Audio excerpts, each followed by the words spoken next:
এই যে আল্লাহ পাক যে আমাদেরকে মহব্বত করেন, ভালোবাসেন, তার প্রমাণে আল্লাহ পাক চান যে আমরা যেন ফিরে আসি।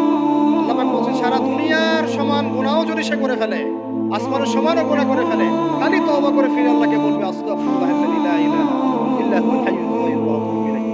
আল্লাহ পাক বলছেন খালেস তওবা করলে গুনাহ তো মাফ করে দিবই, আগের গুনাহগুলোকে নেকি দিয়ে পরিবর্তন করে দিব। এটা ভালোবাসা না? আল্লাহ পাক সৃষ্টি করেছেন আমাদেরকে ভালোবেসে। কোরআন খোলেন, সূরা সাদ পড়েন।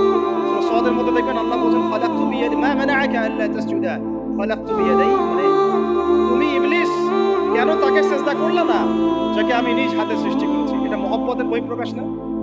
আল্লাহ আমাদেরকে নিজ হাতে সৃষ্টি করেছে। আল্লাহ পাকের হাত কেমন এটা আমরা ব্যাখ্যা করতে যাব না। এর হাতের অর্থ কি সেটাও ব্যাখ্যা করার তাহবিল করার দরকার নাই। কোরআনে আসছে যেভাবে সেভাবে আমরা ঈমান রাখবো, ঠিক আছে ভাই?